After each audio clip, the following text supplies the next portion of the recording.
আসসালামু আলাইকুম এভরিওয়ান, কেমন আছেন সবাই? আশা করছি ভালো আছেন। আজকে আপনাদের সাথে শেয়ার করতে যাইতেছি কচুর লতি দিয়া চিংড়ি মাছ দিয়ে ভুনা, যেটা কিনা খুবই মজার একটা খাবার। অ্যান্ড এই কচুর লতিতে প্রচুর পরিমাণে রক্ত থাকে অ্যান্ড আয়রন থাকে। সো আপনারা চেষ্টা করবেন এটা খাওয়ার জন্য।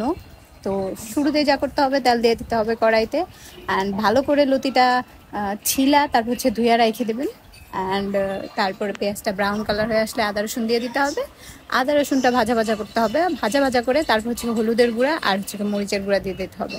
মরিচের গুঁড়া আর হলুদের গুঁড়া দেওয়ার পরে লবণ দিতে হবে। লবণটা দিয়ে এখন এটা সুন্দরভাবে কষাইতে হবে। দেখেন, আপনার তরকারি যত বেশি কষানো হবে তত বেশি স্বাদ হবে। আমার তরকারির মধ্যে তেলটা কীভাবে উপরে উঠে গেছে, তো এটা দেখতেই মনে হইতেছে যে এই তরকারিটা মজা হবে। সো অবভিয়াসলি ট্রাই করে দেখবেন এইভাবে কষাইয়ে রান্না করার জন্য। আর চিংড়ি মাছটা আমি এর আগে ভেজে রাখছিলাম।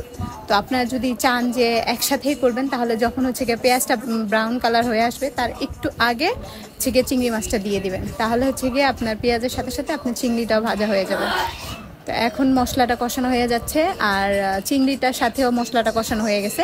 তারপর এখন দিয়ে দিলাম আমাদের কচুরলতিগুলা সুন্দরভাবে এখন দিয়া, তারপর একটু নাড়াচাড়া দিয়ে তারপর কাঁচামরিচ দিয়ে দিলাম। যদি আপনারা কাঁচামরিচের ঝালটা বেশি পছন্দ করেন, তাহলে কাঁচামরিচের ঝালটা একটু বেশি দিবেন, হলুদ মরিচের ঝালটা একটু কমাই দিবেন, মানে মরিচের ঝালটা, গুঁড়া মরিচের ঝালটা একটু কমাই দিবেন। আর যদি মনে করেন যে না আমি ওই ঝালটা খাবো, তাহলে আপনি ওইটা বেশি বাড়াই দিবেন।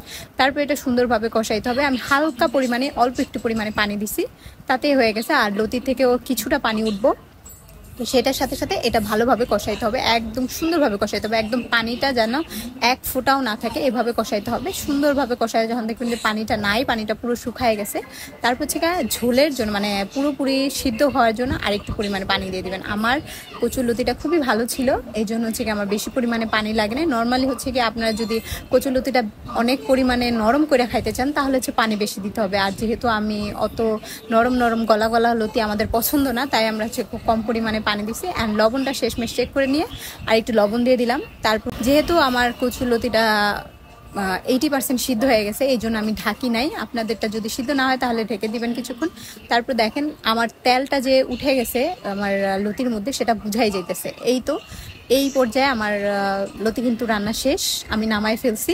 এখন লতিটা কি রকম হয়েছে সেটা আপনাদের দেখায় দিতেছে। আমার কচুর লতিটা গলে নাই, কিন্তু এটা সিদ্ধ হয়ে গেছে। আমি একটা লতি আপনাদের উঠায়া ধরে গলায় দেখাইতেছি যে এটা কোন পর্যায়ে আছে। দেখেন, লতিটা কিন্তু সিদ্ধ হয়ে গেছে, চাপ দেওয়ার সাথে সাথে একদম মানে গলে গেছে। কিন্তু এটা একদম মানে গলে একদম ছাড়া ছাড়া হয়ে যায় না, দলা দলা হয়ে যায় না, বাট কচুর লতি সিদ্ধ হয়েছে। তো এইভাবেই লতিটা খাইতে বেশি মজা লাগে। আপনারা যদি বেশি পানি দেন, তাহলে কিন্তু এটা বেশি সিদ্ধ হয়ে যাবে। সো এইভাবে একদিন ট্রাই করে দেখবেন, আশা করি ভালো লাগবে।